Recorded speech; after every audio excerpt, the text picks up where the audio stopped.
from the top of the town at 715 Main Street in historic Deadwood. It's time for another episode of the DTC Blow and Smoke Podcast. And how's it going? Oh my God, can you believe we're at 64, man? You see. Oh, he's sneaking. Sneaky. Keep Bill away from the microphone. Keep that man away from my cocaine. Keep that. Oh my God, Roxanne, what a great fucking movie, man. It must be nice to wake up and smell the coffee in Brazil. Your nose was on time, but you were 15 minutes late. You must love the little birdies to give them these to bird. And there is Yeah, I can think of something better. 20-something better. Got it. And if you count, there's like 23. Just like, Yeah. yeah.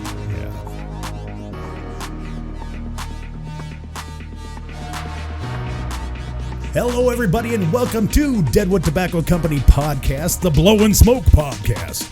This is episode 64. Not 46. Not 46. Not 46. Not 46. Guys, 64. I've told you before. Sorry, some of the audience members get a little bit out of control sometimes, and you got to put them in their place. Anyways, I'm your host, Handsome Pierce. Along with me, hi, Candy Randy. Hello and welcome. Hey. Yeah. Hey, don't forget this. This is the important part. Not what Pierce says. Like, follow, subscribe, and comment.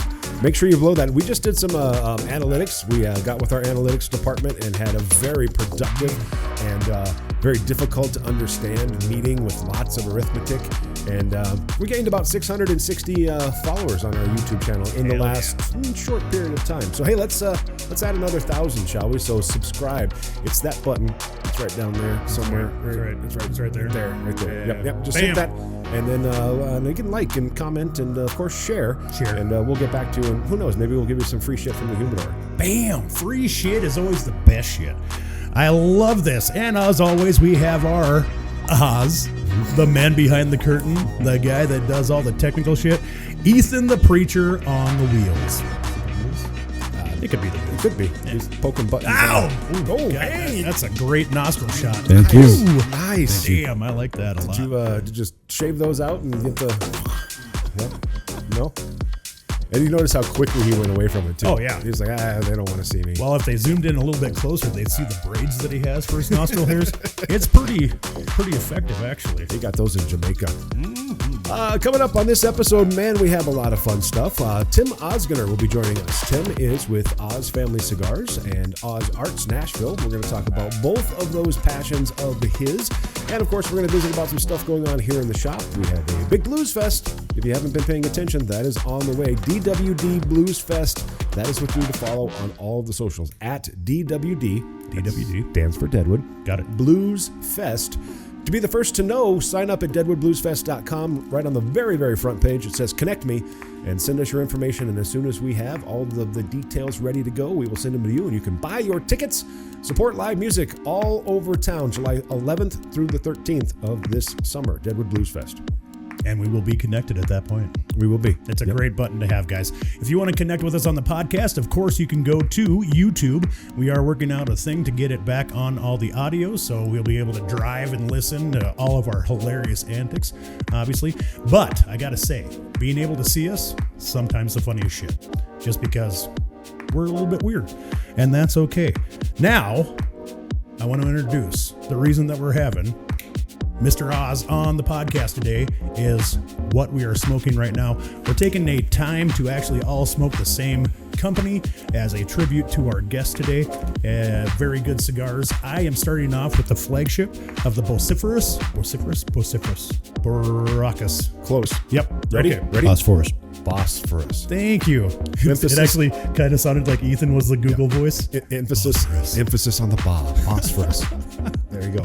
Now, I wrote this down because I have a hard time remembering, but we have a wrapper of Ecuadorian Sumatra. We have a filler of Nicaraguan Esteli. I'm not even going to do Jalapa? that one. Yeah, there you go. And Ometepe. Ometepe. And then the binder is actually a double binder. We have the Ecuadorian and the Nicaraguan. I've got a Connecticut from Ecuador, and the Nicaraguan is the Jalapa. So, absolutely great stick. It was their flagship stick. I can see why they kept making them. This is absolutely a wonderful, wonderful smoke. Randy, what are you smoking? I went a little bit on the lighter side. I went with the newest line for the Ozgener family cigars, the Fursat, right there, Fursat. It's a very, very delicious and mild to medium smoke. It's Ecuadorian, Connecticut. He's going to be up in just 1 second. Oh, gosh. I better not get this wrong. Don't get this wrong. Habano binder, and it is a little bit floral, nutty, and all of the line of Ozgener cigars, they all draw very easily. They're a very smooth, easy draw. So there you go. That's what I'm smoking. And Ethan, the man behind the board, what do you got in your hand? So, I've got the Aramas. Otherwise known as the Aramis. Well, if you want to say it that way, that's fine. I mean, I went with vociferous, so I guess we're probably good. Mexican San Andres, Ecuadorian Sumatra binder, Nica fillers, EP Carrillo, and it's a tribute to Kano, which is, I believe, Tim's I can see you. I just can't hear you. Oh, there he is, man. That There could he not is. have been more perfect. I love Like that. that? Well, there you have it. That is What Are We Smoking? And in honor of today's guest, we all have chosen lines from the Ozgener family cigars. Once again, I went with the Fursat, and Ethan, you went with Aramas. and Pierce. Phosphorus. There you go. You said it correctly. I have been through so many different variations of that name, the vociferous, the vociferous, Yeah. and I finally landed it. Finally landed it. Very good. Yes. Well, there's a good buddy of mine who calls it the Bocephus still. Oh, yeah? I'm like, that's fine, but it's actually Bosphorus. And joining us live from an undisclosed location that looks oddly similar to a jail cell. Oddly similar to a jail cell.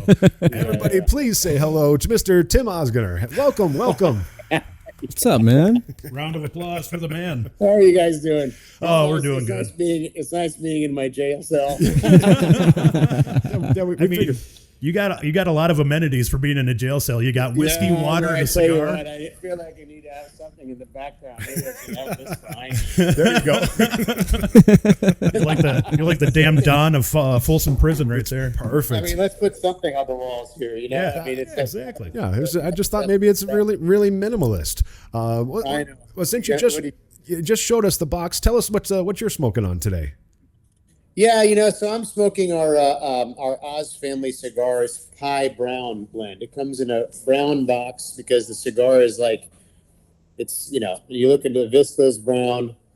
The cigars are like based on, the bands of the cigars have this piece of art of my father's. Oh, nice. Because my father painted 500 paintings the last 10 years of his life. He passed away in 2018.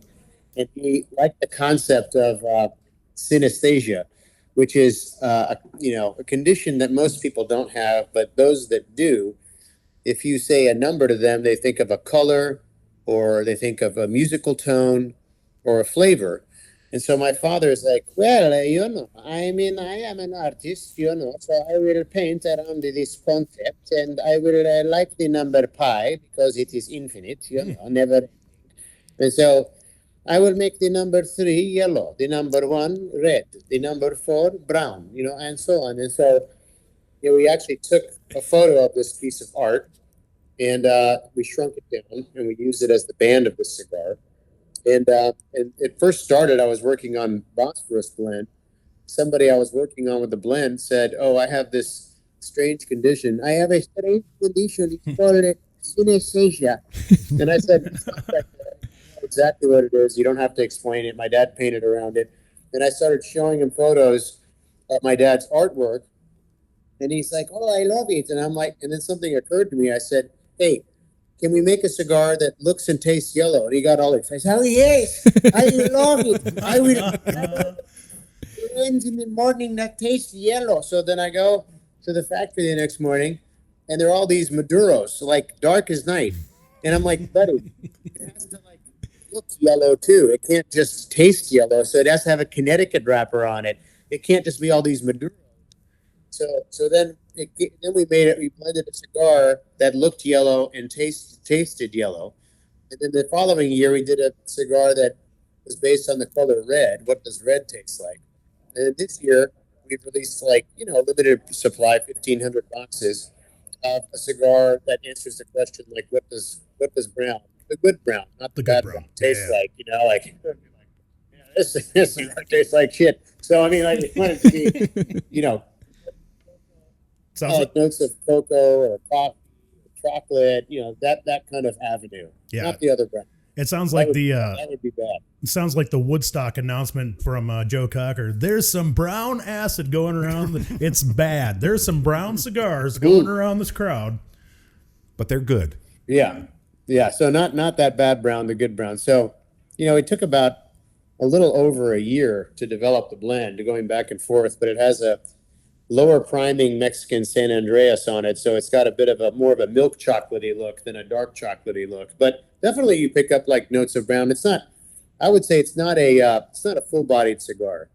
It's more of it's more of a mild to medium smoke that's easy going, but you can pick up a lot of nuance from it. Very nice. Oh. Yeah, you're So actually that's what I'm smoking. That's what I'm smoking now. very nice. You're actually kind of leading me into my first question. As I was stalking you on Instagram, I came across the Meerschaum pipe story, and I was wondering if you could recount that for us a little bit. I just think that's fascinating. I'm a pipe guy, so that was my first love into tobacco, and then I graduated to cigars later. But I thought that was a pretty interesting story with the screw-in stem. Yeah. Well, that's how we started first with, our first brand was like CAO, and CAO are my dad's initials. But I mean, he started first since my father was an Armenian, born and raised in Istanbul, Turkey. That is where like you get the highest quality meerschaum. So meerschaum are these basically small little crustacea that are formalized into a mineral, and it's usually the size of your fist. Or my father would say, it is the size of a grapefruit, and so then they would mine them out of these under the earth, the ground.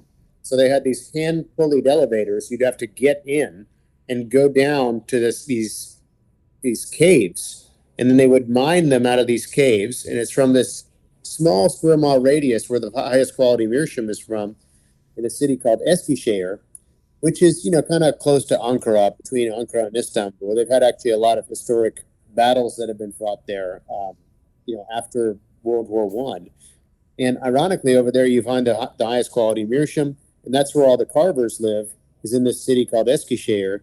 So my father liked smoking these meerschaum pipes, but he didn't like the quality of them because, the stems typically were made for briar pipes or wooden pipes that you would push in the stem and pull it out. But meerschaum being fragile, I mean, if you dropped it on a concrete floor, it would break. No. My father's like, well, whoever engineered this fitting is a big time loser. I will improve it myself. So he made it so that you had a male and female parts that you could twist in and twist out. And then he visited a tobacconist in the Carolinas. He was there for an engineering convention because my dad was a mechanical engineer working at DuPont at the time in Nashville. And he went to a guy in the Carolinas who had multiple stores. And he's like, I need the pipe tobacco and a cleaner. And he took apart the pipe. And the guy's like, where did you get that pipe? And my dad's like, well, I made it. And he's like, can I order some from you? And my dad's like, son, listen, well, you are part Armenian. Armenians never refuse an order. It's like, how many you want? I give you 12 plus 1. That is the deal. So then, people started calling our house in Nashville. My dad would contact my uncle who lived in Istanbul. My uncle would go to Eskişehir to find the best carvers and to get the best quality meerschaum and the best quality pipes. And then they would use that kind of fitted stem that my dad had engineered. And people said, put your initials on the shank of the pipe so that we know it's the same quality of what we heard about. And my dad's initials were CAO, first name Jono, but spelled CANO. So everybody's like, how you doing, Kano? So middle name, because we're in Nashville, right? Middle name Aretz, last name Ozgener. So he went to a hardware store, bought an electric drill bit, and then he would just carve his initial CAO into the shank of the pipe. So I remember as a kid going to bed at night, hearing like this, like in the basement. Right. Because he started the business while he was an engineer at DuPont.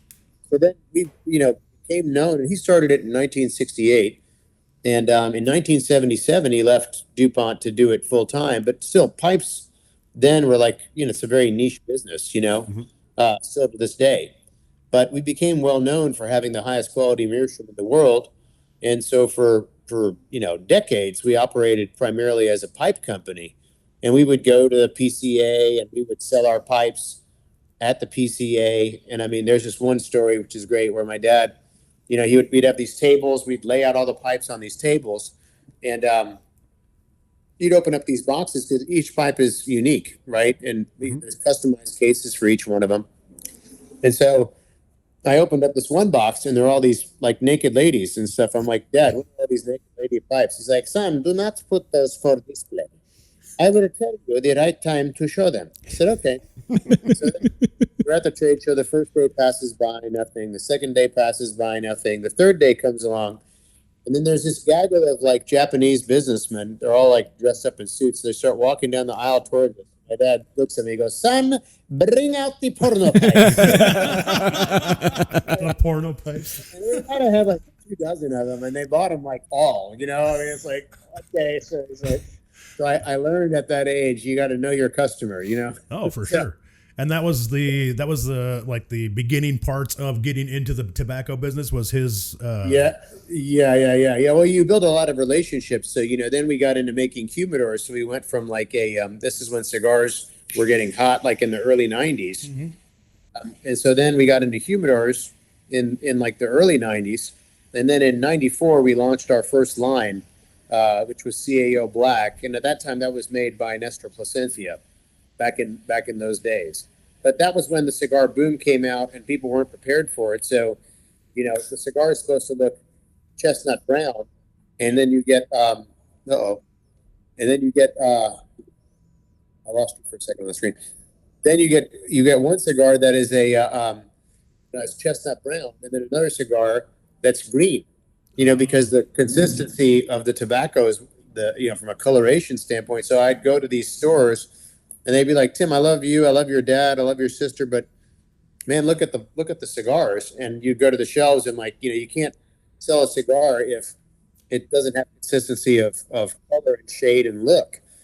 So, our first foray into cigars wasn't, it took us like 4 years before we developed a cigar that really resonated with people. I mean, so it's not an easy business, you know what I mean? It takes a lot of time and effort and trial and error.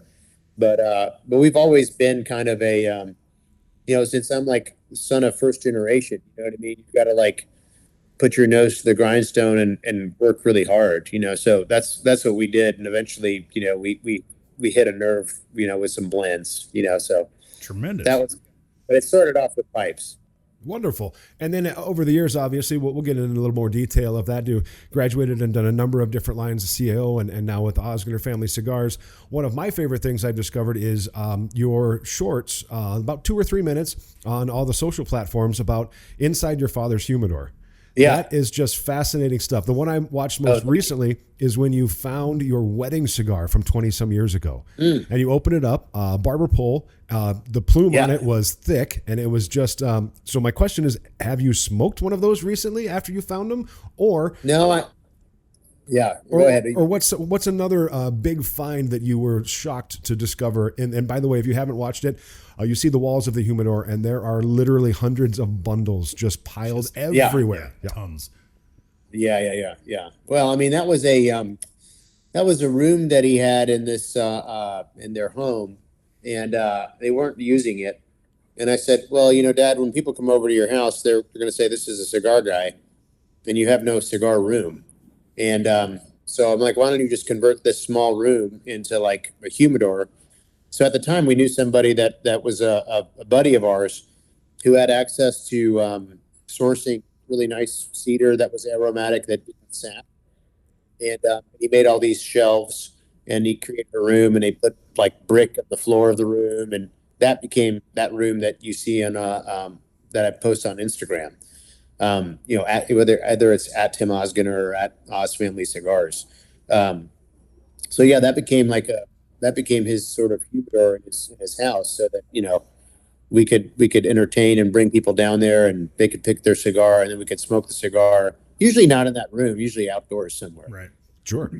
And it just looked fabulous. And then I watched a few more where you're just finding things that forgotten treasures. And it's a fascinating walk down memory lane. It must be very cathartic for you as well to have that tie to him since you lost him about 8 years ago. Yeah.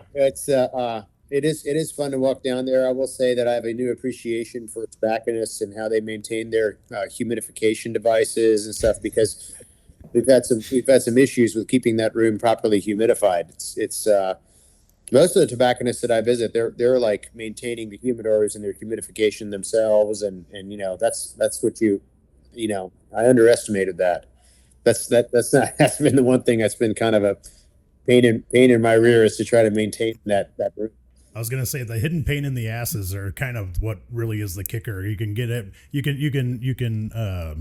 Oh God. I Here can't. it goes again. The. I can't help you with this one. Yeah, you can prepare as much as you want to, but there's always going to be that wrench in the gears that kind of throws you to the side, and you got to figure it out on the fly. Yeah. Well, I mean, that's part of what you have to deal with. But I'm trying to maintain that room, but having people that come in and help service it is proving to be another challenge. Yeah, especially when it's below freezing outside in Nashville. I'm sure that doesn't help. Yeah, for sure. And then we were introduced to you, obviously, here at Deadwood Tobacco. We've been carrying the line for quite a while, and I know that Ethan had a great discussion with you at TAA in Aruba earlier, and just a wonderful thing. He told us a lot of funny stories. So, Ethan, if you would, what can you fill in about that experience? I had never met him before, was introduced by a friend, and had a delightful conversation, and from the heart just said, we smoke the shit out of your cigars. They are phenomenal. We love them. Thank you.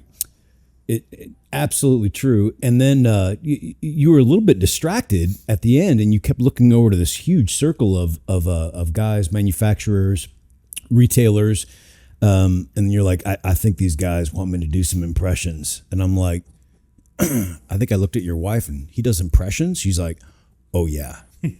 And you went over and took over the show, man, for a good half hour to 45 minutes. And so I'm like, this is the guy that you've always wanted to meet, but you never have.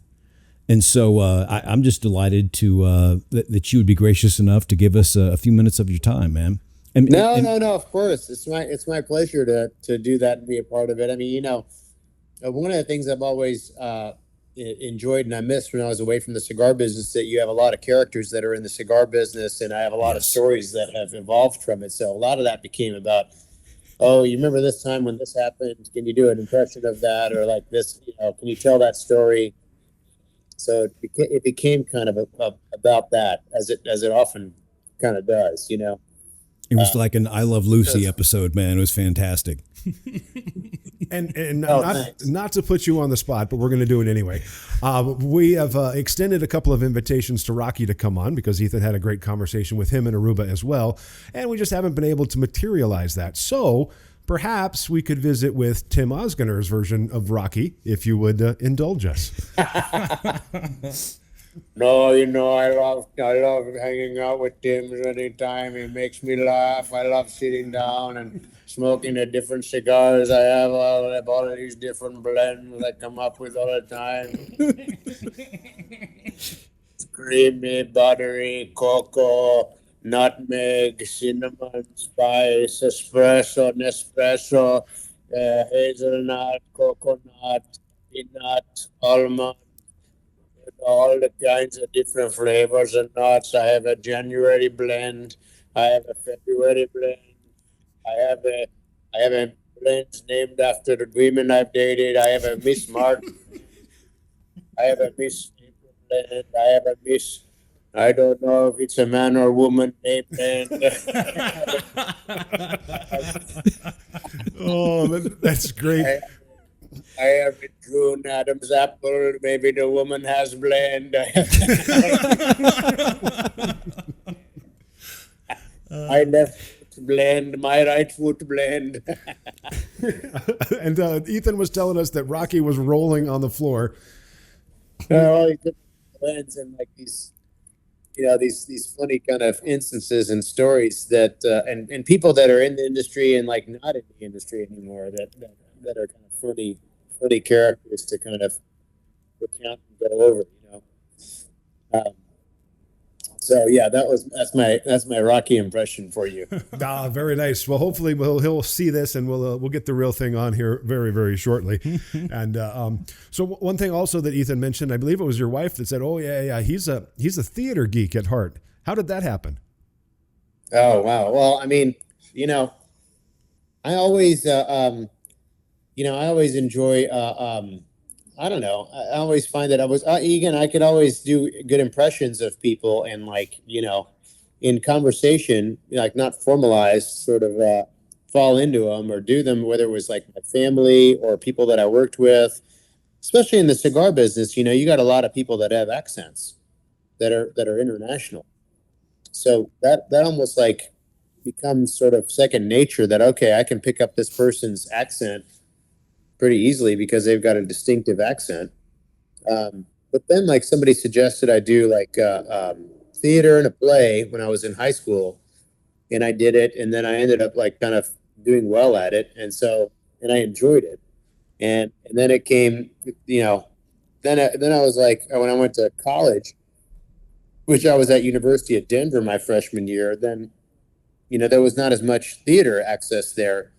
And then I said to my dad, I said, I think I want to go into, maybe acting. And my dad's like, how the hell can you make any money doing that crap? I'm like, well, if I get into a school that's a very competitive school, meaning I'd have to go and audition to get into these highly selective programs, and then I happen to get into them, will you then support my education?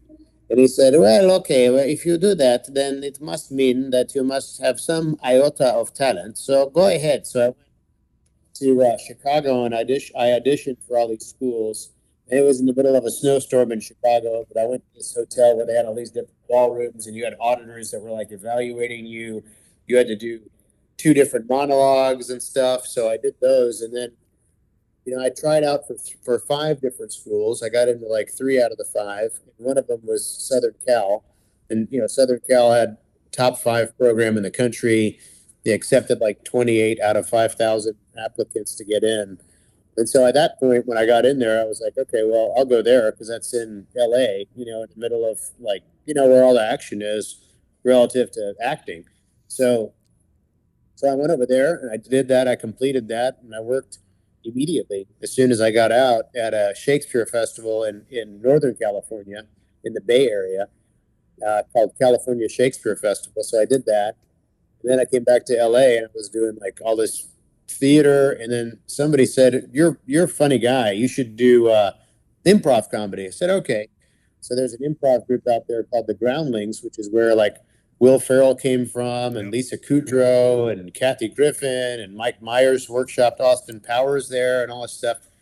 So I did that for a while, and then there was a buddy of mine in my class there, and he said, I signed up for this stand-up workshop with this teacher who's an in-demand teacher, and she doesn't have any spots left. Like, she's full, but I think that you're funnier than me. I'll give you my spot for this class. And I said, okay. So then I tried that, and then I learned a little bit of like the structure of, putting together like, bits for stand-up. And then we had a showcase. There might have been like 28 people in the class. And then she would say, okay, this is the order y'all are going in. And she put me last. So I had to be the closer of the show. You had to play cleanup. But it was good. I talked about like being raised Turkish Armenian in Nashville, Tennessee. And, I talked about like, did a lot of impressions of like, my dad and because, he's, you know what I mean? He's like a nose to the grindstone engineer, kind of like, make it happen. What the hell is this? Why are you doing, like, it's like very old school kind of, guy who, you know what I mean? Like guy, pull up your bootstraps kind of thing, so I ended up like kind of doing that and falling by accident into, going and doing like stand up at different clubs in LA. I mean, I wasn't trained as a stand up, like some people say, oh, he's a professional. I was never a professional. I mean, I was just dabbling at it. And, when you first get into it, it's like going to the gym. You have to like do it like every day and get time and refine stuff and tweak it. And then, and you kind of like, there's balloons. I saw that. I was very distracted. I don't know Sorry what- about that. I don't know what Yeah, Ethan's that's right. doing over there. So then you kind of like earn your chops and find out what you need to find out what your delivery is and what your timing is, and some jokes work and some jokes don't, and so you leave the jokes that don't, and you have to write with a bunch of people. I mean, it's like it's a difficult road, you know what I mean? And you have to like for a long time do it and not get paid, with the hope that okay, eventually, like what's the path on this? So at one point in time, I met with Jeff Foxworthy's agent, and this is when Foxworthy was huge. And he said, well, the path is you go out on the road for 10 years and you perform all over the country at these comedy clubs. And then maybe you come back to LA, and then maybe you may get noticed and be on a TV show or whatever. Or you stay in LA and you just continue to do these showcases and try to get, casting directors and people like that to go to it so that they see you and maybe they have a role for you on a show that you can maybe audition for. And, and at that time there was other stuff that I was interested in. So I was visiting cigar stores during the day. And at the time, again, it was mainly humidors at the time for us. And we just got into cigars, and the cigars weren't setting the world on fire. So I would go into a store, and LA at the time had no tobacco tax. All the celebrities were smoking cigars. It was like the ground zero for cigars. I mean, it was a hot thing. Yeah. Like even on sets for films and stuff, people were smoking cigars. So, I learned, and I would go into stores and cigars wouldn't be selling, and they'd be like, all right, I would be like, what is selling for you? And they'd be like, well, these blends are selling for us. And I'd buy them and I'd smoke them. And then they would say, well, if you did a cigar like this, like a box press Maduro, that was, $1 cheaper, I'll buy it from you all day. And then I would go and figure out how to do it, and then come back a year later, and I'd be like, you mean like this? And then they'd smoke it. They'd be like, oh, shit, now I got to buy from this kid now. Spend all your time proving people wrong.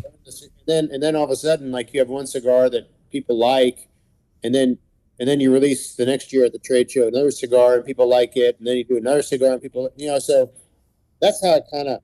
And then I was going between LA and Central America and Nashville, and that's the grind, And at the time, Nashville was, this is now late '90s, like '99. Nashville was starting to really kind of become a more vibrant city.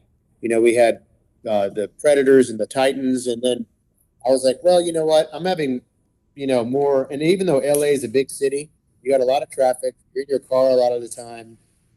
It's actually more of a lonely city than people think. You know what I mean? Because in New York City, you're walking around and you can see people and stuff like that, and that might lead to some interaction. But in LA, I mean, it's big and it's diverse and there are a lot of different stuff happening. But you're in your car because the traffic's so bad. Oh yeah.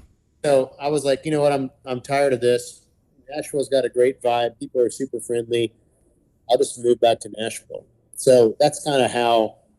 And then I got back into Nashville and I kept creating cigars, utilizing creativity into like that, and then I also liked going and doing events at stores just because, you end up, since I was already doing like theater and stuff, a lot of that has to do with listening and responding. So it was kind of natural for me to go to stores and do, events around the cigars too. So I ended up like kind of falling into it without like, really meaning to, Did any of your training or your classes or your grinding, did you ever land any type of part that we may have seen, or did it just not work out for you?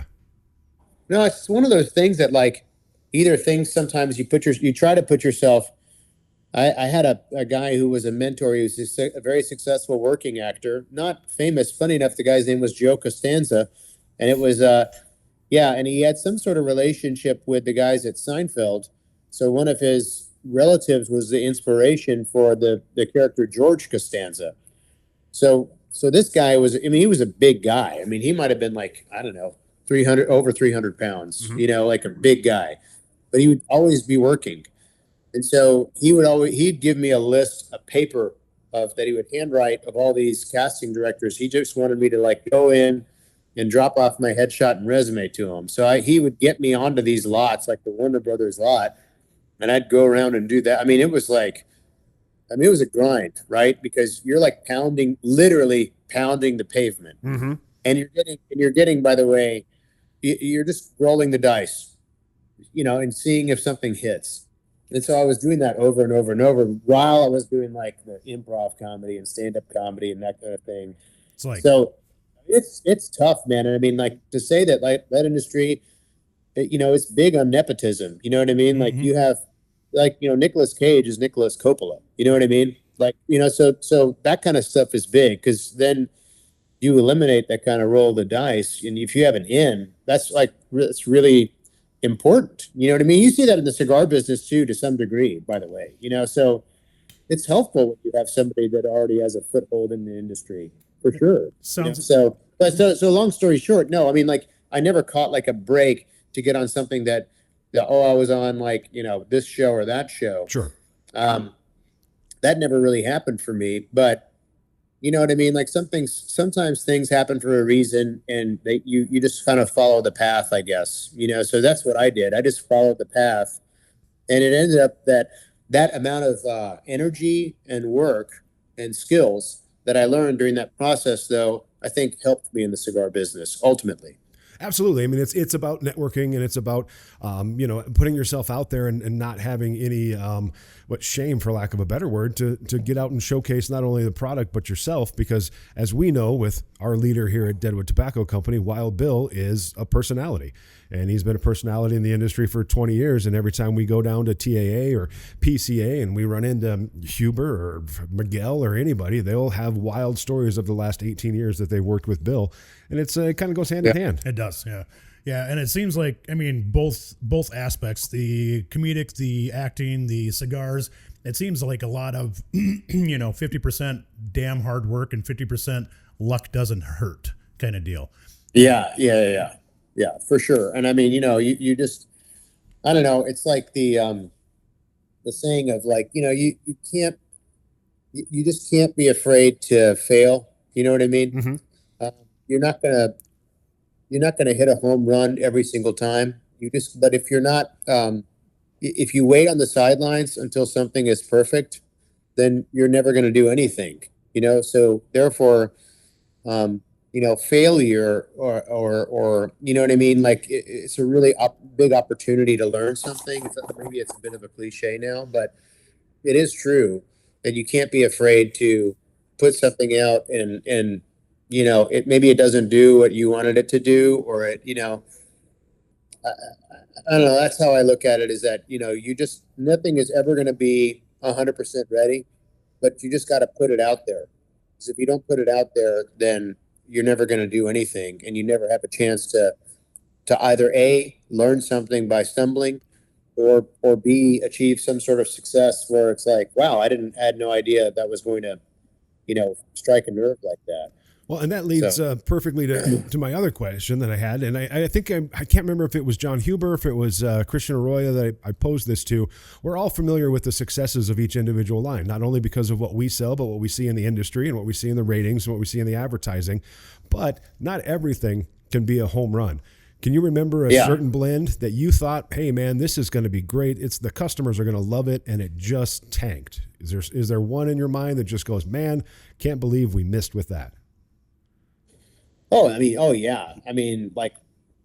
time. But, you like, for example, like, we had this one line at CAO that was all Nicaraguan blend, and we called it CAO Criollo. We all thought it was great. But the packaging, you miss on, it's like when you watch these playoff football games, right? It's when they get further and further down the road on the playoff games, like, any sort of little detail that you're not good at gets kind of magnified in these playoff games. So, like, for example, I know that probably everybody would have liked to have seen Detroit Lions, for example, go to the Super Bowl, but they had a defense that was vulnerable. So then in the next game, their defense isn't performing. And so that gets exposed. So, like, for Criollo's sake, we had a box that was really cool that you know that had all these like drawers, and we thought that was pretty unique from a packaging standpoint. Mm-hmm. But we didn't estimate like, well, retailers, they have the shelves angled, you know what I mean, and you have the box right. like this, and how is it going to display, and you can't see the cigar, Right. so we had to try to like pivot from that, but then it never really kind of worked, you know. So that kind of comes to my mind right away, and then other stuff, you know, you try different things, and you did, and we learned from that experience that maybe you try something or you pilot something as a limited edition, you know what I mean, and then to see if it works or not. So like as an example of that, like we had a blend CAO Gold that was a mild blend. We're like, well, what if we put orange blossom honey on the tip, and we marketed it as gold honey, one size. It was petite Corona. Well, people like it, and that worked. People loved it, and so then we're like, okay, can we make that into it's gold honey? Can we make the packaging look more like a premium gold honey, and can we make the cigars premium, like the Godiva flavored cigars? Because everybody was taking C grade tobacco, pouring syrup on it. It would be sticky. It would taste like kind of bad and weird, and just so can we, and so that actually worked for us, you know what I mean? So it's like there's different things that you kind of learn, and the thing is that when you fail with something, you know, how do you adjust from it, you know? So that's kind of an example of how we adjust. It's a good question, you know. I mean, it's something that you're always continually, you have to be I think you have to have a degree of humility and be willing to put yourself out there. And, you know, it either resonates with people or it doesn't. And then it's another opportunity. Gotcha. But you want to make sure that if you put stuff out there that you're doing something that if you fail with something, that it's not a big failure. It's more of like a micro failure. Sure. So if these micro failures, then that leads to something that might be more successful. So and that's kind of what I had. Gotcha. And I'm going to piggyback off of Randy here. I was reading through some of the reviews of the Bosphorus, and the guy, you know, I feel like it's the same in acting and any other venture that you're doing, if you're acting or if you're on stage telling jokes or if you're making a cigar. But he was going through and, you know, doing the at 3 minutes this, at whatever this, and he had just this weirdest note on there. And he said, now the band, I like it, but it's a little 90s. And I thought that was such a weird criticism on something that was getting just high marks on everything, that he had to find one thing to pick apart. So I guess what I'm going for is, like, when you're picking out a band or a design for a band, a box or anything like that, what kind of goes into that to make that art? Because I always, like, when I'm showing cigars in our humidor, I always say it's like picking a CD in the 90s. You pick the coolest cover, you hope to shit that the songs are awesome, but that's kind of where you go. You go in there, pick a stick, and sometimes you'll love it, sometimes you won't, but that has to have some allure and some draw to bring them to that stick.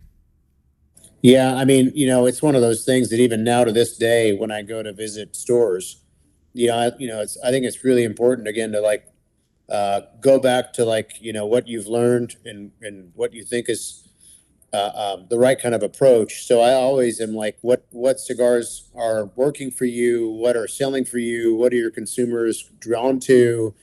And then I'll buy them and I'll smoke them. So I get a sense of like, okay, what is the kind of flavor palette? Is there one that is it like a regional thing? Which actually, quite frankly, sometimes there are some trends that you pick up that are more regional. Yeah. And then others that are like, well, okay, this kind of has a more universal meaning, like in different markets, you know, I'm hearing these same cigars that are working for people or people are liking, and why. And then you kind of get into sort of the details around that. And then even from an appearance standpoint, like you talked about earlier, is there a way that sometimes you can do too much, you know, and sometimes you want to pull it back. So, you know, like, for example, we're working on a cigar we're going to release at the PCA. And in that one, the brand identity is totally different than Bosphorus, or, you know, the ones that you guys mentioned, Armas Fursat, that we've released. A totally different identity, where the brand maybe is a little bit more forefront and a little bit more kind of one thing for people to focus on, you know. So again, it all goes back to that kind of core belief of, you just got to listen and respond and adjust and, really kind of do the best that you possibly can. And even at CAO, we never really kind of owned our own factory. We would go down and work with different factories. And in the end, there were a couple of factories that were making a majority of our products. So those ended up becoming, basically, in effect, being CAO factories. In fact, we called them like CAO Fabrica de Tobaccos. And, but it takes, because of the fact that we can work with different factories, I always viewed that as an advantage. I mean, if I had my own factory and producing our own cigars, our own blends, there's a certain flavor, whether you like it or not, then it could be because of the water, it could be because of a lot of different variables that it'll have a certain underlining thread of flavor at its base that you're getting from that factory. But if you can work with different factories, then you have more variety that you can offer the consumer. And then it's really that's why I think it's important for me to get this knowledge of, by smoking different cigars that's out there in the market, as to okay, what is my sensory memory of what I feel like I know when I smoke it. I'm like, okay, this has something to it that I know that certain consumers are looking for. Well, I have $1 million idea for you. We've got a local craft brewery here in the Black Hills, and they came out with a light American lager, and it is just called beer. It's the old-fashioned white can with the generic label that just says beer on it, and it sells like hotcakes. Oh, dude. So well. What I would suggest is you just make a great Maduro, and you just make a black and white label, and it just says Maduro on it, and you label the box the same way, and I will take my residuals in product, please. Yeah, and I mean, you joke about this, we say it and we laugh, but I mean, this next cigar we're going to release is got a very simple presentation to it. I mean, unfortunately, the names nowadays is that, it used to be when you wanted to trademark a name or something like that, it was just within in the tobacco segment. Now, when you do it, if a liquor company has used it, it's in the same category. So you can't, for example, come up with something and call it I guess you could, you just can't trademark it, which you could say, well, that's okay. Like this next release we wanted to do, we just wanted to call it Black. I'll just tell you. Mm-hmm. We didn't call it Black. And the reason is that there's so many cigars out there that are either called Black or Black Label that it's almost like, it's almost a bit too kind of another, I don't know. It just felt like it's all over the place. It opens the door for confusion. It opens the door for a bit I don't know. It's can we be a little bit more creative? Because we wanted to do what you're saying, just very straightforward. Simple. Keep it simple. Let's get to a more simplistic level and give it to people straight. So, so we're kind of having a sort of.